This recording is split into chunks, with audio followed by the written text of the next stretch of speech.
এখন মনে যাবে না, ওই পেশেন্ট তুলবে।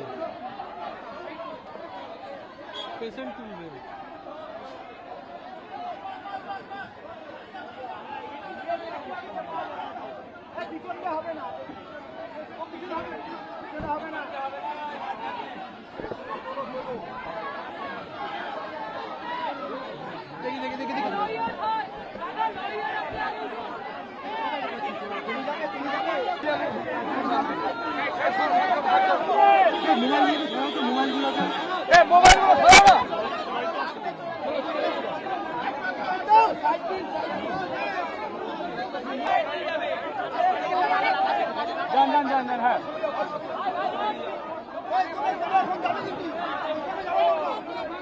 একজন যাবে পেছনের সাথে, একজন যাবে ওর সাথে, একজন যাবে ওর সাথে, একজন যাবেন। হ্যাঁ,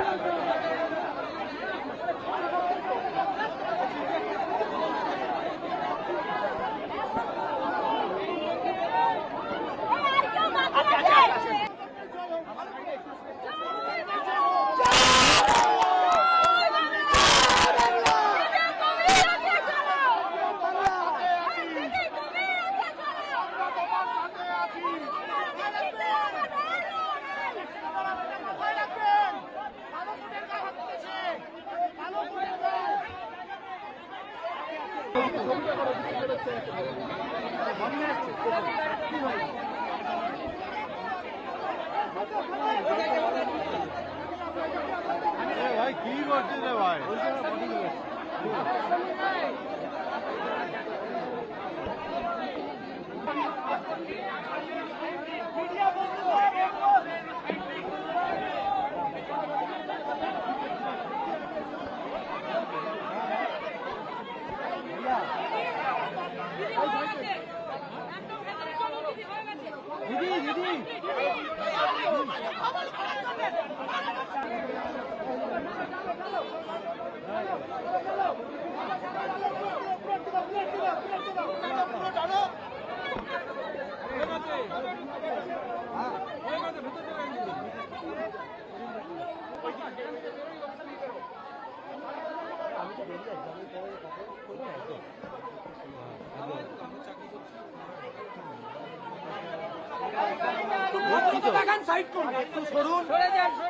আপনারা তো এগুলো দেখাবেন না, মার খেয়েছে না বলবেন না।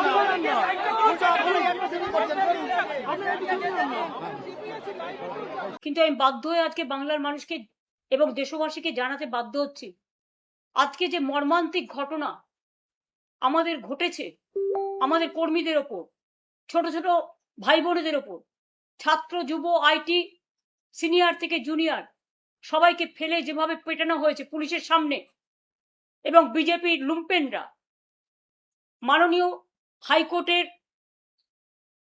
পারমিশন নিয়েই এই মিছিলটা 3 বার চেঞ্জ হয়, তারপরে হাইকোর্টের পারমিশন নিয়ে কল্যাণ ব্যানার্জি হাইকোর্টে লড়েন এবং হাইকোর্ট আজকে ওনাদের পারমিশন দিয়েছিলেন, এবং সেই পারমিশন নিয়ে ওদের মিছিল করার যখন কথা, আজ আমি সকাল থেকে দেখছি সকাল 6টা থেকে পুরো এলাকায় কালীঘাট থেকে গড়িয়াহাট পর্যন্ত ডিজে বাজাচ্ছে জোরে জোরে। অভিষেক ডিজের কথা বলেছিল, তাই তো সিআইডি ডেকে পাঠিয়েছে। আজকে ভোর 6টা থেকে কে পারমিশন দিল? একটা রুটে হাইকোর্ট যখন অ্যালাউ করে কাউকে মিছিল করার, সেই রুটে অন্য কেউ করতে পারে না। 10টা স্টেজ করে অবস্ট্রাকশন ক্রিয়েট করে বিজেপির গুন্ডারা আমার বাড়ির সামনে আজকে সকালবেলায় প্রায় 400-500 মোটর বাইক, হেলমেট ছিল না, কেউ বসে কেউ দাঁড়িয়ে, আমাকে থ্রেট করতে করতে আমার পাড়া দিয়ে বারবার যাতায়াত করছিল। আমি কিছু মাইন্ড করিনি, কিন্তু যখন দেখলাম আমাদের কর্মীরা হাজরা থেকে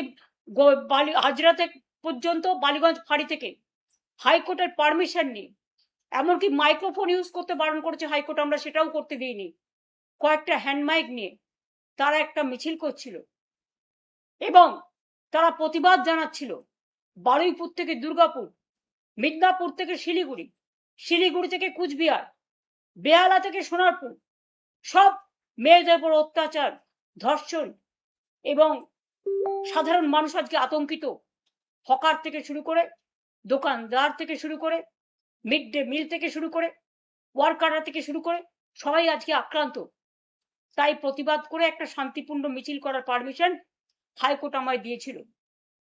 আমি নিজে যেতে পারতাম, কিন্তু আমি যাইনি এই কারণে, কারণ আমি গেলে ভিড়টা অনেক 10 ডবল বেশি হতো।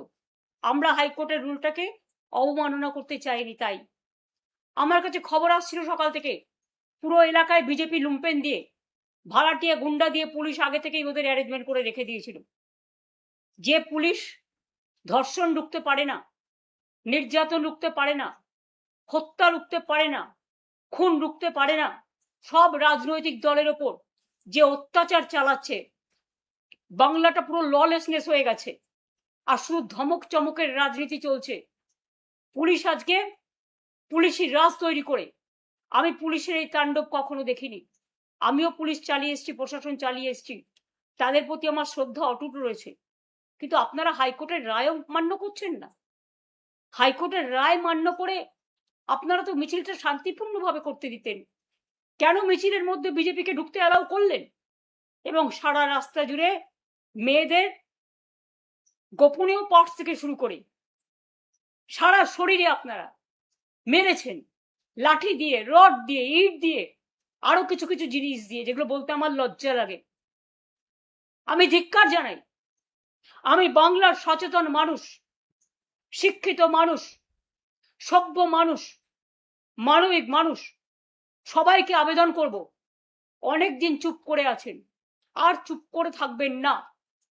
মনে রাখবেন, আগুন যদি কারো বাড়িতে লাগে, সেই আগুনটা কিন্তু সবাই চারিদিকে ছড়িয়ে যায়। আমরা আগুন লাগাতে চাই না, আমরা আগুনটা নেভাতে চাই।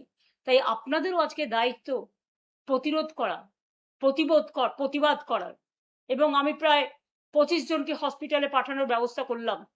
তাও পুলিশ ব্যারিকেড করে রেখে দিয়েছে রাস্তায়, যাতে গাড়িগুলো যেতে না পারে। আমি জানি না হাসপাতালে তারা গেছে, আদৌ তারা ট্রিটমেন্ট পাবে কিনা, এবং হয়তো একটু লুকোপ্লাস্টার বেঁধে দিয়ে হসপিটাল পুলিশের কথায় যোগ্য ট্রিটমেন্ট না করে তাদের ফিরিয়েও দেবে, এটাও আমার জানা আছে। তা সত্ত্বেও একটা আইনজীবীদের টিম, সৌগত রায়, বৈষ্ণব চ্যাটার্জি সহ, তারা সকলে SSKM এ গেছে তাদের ট্রিটমেন্ট করার জন্য। অনেকের দম বন্ধ হয়ে আসছে মারের চোটে, মেয়েরা দম ফেলতে পারছে না, নিঃশ্বাস বন্ধ হয়ে যাচ্ছে। আমি কমসে কম 20-25 জনের মাথায় রক্ত ঝরতে দেখেছি। এবং যখন শুনলাম মেয়েদের আটকে বিজেপি হাজরায় পেটাচ্ছে, আমি নিজে বাড়ি থেকে বেরিয়ে যাচ্ছিলাম। আমি জাস্ট একটুখানি যাওয়ার পরে দেখছি তারা আসছে আহত অবস্থায়। আমাদের কর্মীরা তাদের উদ্ধার করেছে, পুলিশ করেনি।